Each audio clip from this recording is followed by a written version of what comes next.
I apologize, guys. I got a little excited and I just started getting gung-ho with assembling this thing back together. I'm just happy I got the last thing that I had to repair, and that was the fuel line.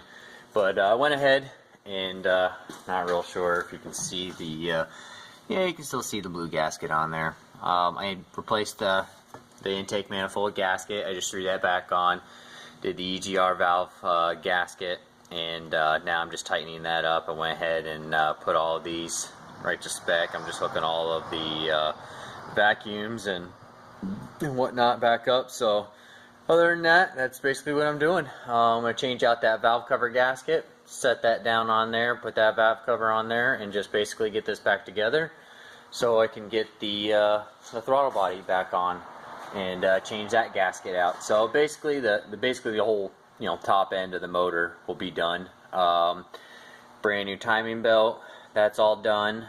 Yeah, basically I've gone through this truck. Everything's been up to date. So other than that, I shouldn't have any issues once this is all back together. Sorry guys, I didn't vlog anything putting the intake manifold back on there, but other than that, it was just me laying the gasket on there and then putting the bolts to spec. Thanks guys. Alright, so you just basically lay it down in there, where it's supposed to go. It's got the brass fittings, so they just line right up with the bolt holes. Pretty relatively easy. Set it, line the valve cover back on there, and snug all your bolts. Alright, so I got it set on there. I just knocked down most of the rust that was on top of the valve cover and just sprayed it black with some heat temp black. And now all I gotta do is just go in there and sink all the hardware in. Okay, so I got everything all buttoned back up. Throttle body is put back on with the new gasket. Got the valve cover on with the new gasket. EGR on with new gasket. Top of the intake manifold, new gasket. That way the two pieces of the intake manifold have a nice gasket in the between. I did check the gasket in between the head and the intake manifold, and it looks great. There's actually no residue or anything. So I actually didn't even pull the fuel rails and didn't have to change that bottom gasket. I ended up just leaving it in the box. Didn't need it, so no big deal.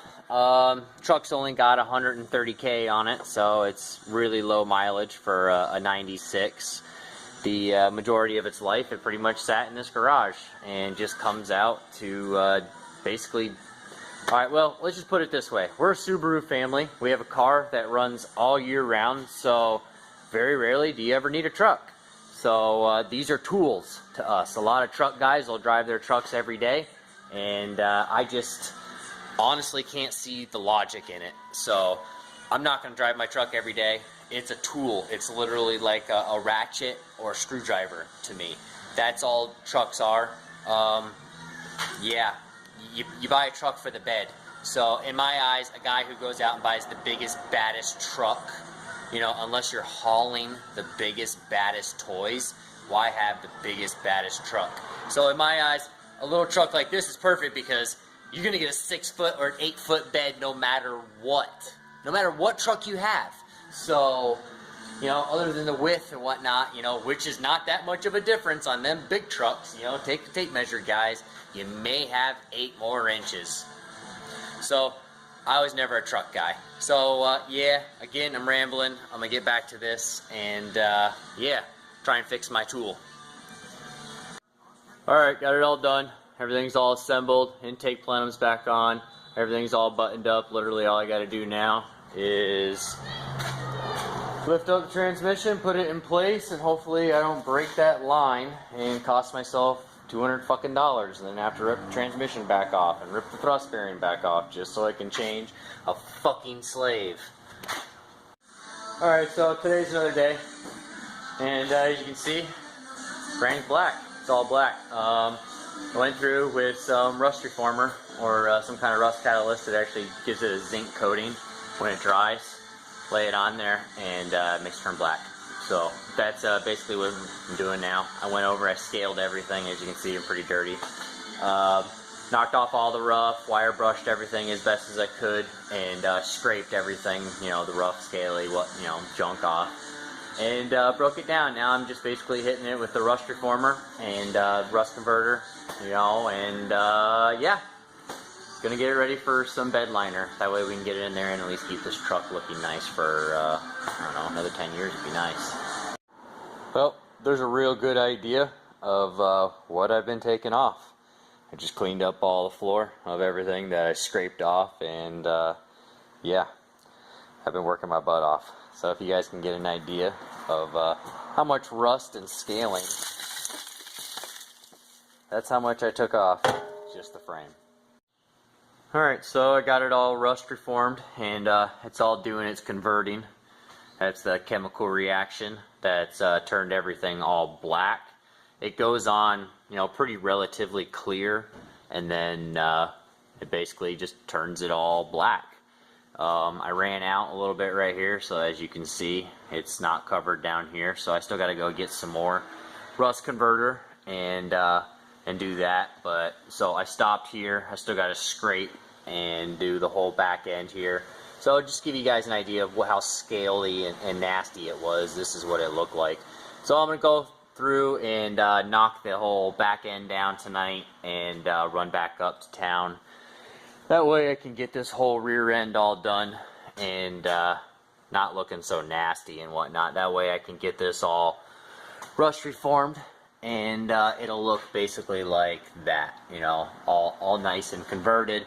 I did all the inside of the frame also as well, the inside of the panels. So everything you see that's black is basically chemically being converted now to a zinc coating. I did all inside the frame and whatnot. So, and then way up in there also as well, that's all done. And, you know, it's hard to see because it's darker now, but you know, you can see some spots that I missed. I've got to go get some more, you know, and that way I can zinc coat this and yeah, get this in bed liner, so at least I can prevent a lot of this rusting from, you know, continue corroding. You know, the only thing that looks new under here is that clutch. But as you can see, I did do the front. The whole front end is done, all the suspension pieces inside and out, and I did the brake assembly also as well. I went ahead and just hit everything. I want everything to kind of get that zinc coating on everything before I end up going over it all again with a wire brush and hitting it with the bed liner. So, I mean, everything's zinc coated now. I did clean everything all really good, so as you can see, everything is now black. It's all zinc coated. So once you know, I get the remaining can of zinc and the rust converter, I'm going to finish up the tail end section and basically get all the bed liner done, get it all brushed in here. I'm just going to mop all in these areas with a nice cheap brush, you know, and just get all in the bed liner, and then roll on as much as I can. I like rolling it just for the sheer fact that it's fast, it's quick, it's not as messy as spraying it, and I don't have to mask off a lot of areas. So that's basically where I'm trying to keep this job as cheap as possible without having to mask it and use, you know, a lot of plastic and tape and whatnot. So that's why I'm going to end up rolling it, just to kind of meticulously get it in all these little crevices and areas. So in case nobody ever believes me about the humidity that I battle, obviously you can't really see it right here, but watch this. Yeah, that's floating on everything. So every object around here is actually covered in a dew, you know, in all this water. So yeah, you guys can see the moisture. It, you know, just barely touching it. I could probably just get it to start dripping. There you go. So yeah, you try painting in this, and let's see how good you are trying to do, you know, trying to work in this. So yeah, I've perfected my abilities to where I basically can work in this stuff all the time, and I know what works and what doesn't. So yeah, I mean, shoot, look at the gas tank. Look at my gas tank sweating right now. So yeah, I'm gonna keep on chipping away on rust and do my portion of that, and hopefully tomorrow there's less humidity in the air to where I can keep on going. Well, got it all done. Man, I'm so glad. Got it all inspected today. It's pretty nice. It was all plug and play. This is a 96, so it's the right before the last year, right before 95, where I don't have to plug them in. So I had to make sure all the exhaust leaks and stuff were really all good and plumbed up. As you can see, Ford paint sucks from the 90s. But other than that, it's a relatively clean truck. You know, no rips, no tears, nothing like that. My dad really took care of this truck. You know, the old fold down seats. But yeah, everything works in this truck. No check engine lights, no oil leaks anymore, nothing, no fuel leaks. This truck drives awesome, and it's so quiet now. I love this truck. What's really good too is there's no rust and rot on it anymore. Well, there was no rot to begin with, but no rust. And now I got a nice little parts truck. Sorry about the noise, dump trucks going by. Alright guys, so I'm gonna go ahead and end this video here and get this truck home, back to home base. Got a 4-hour drive ahead of me.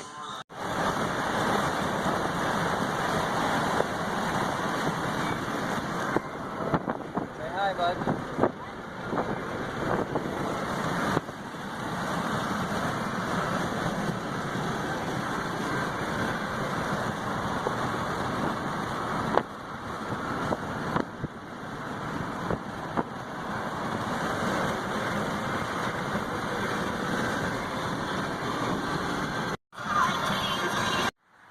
Well, I made it.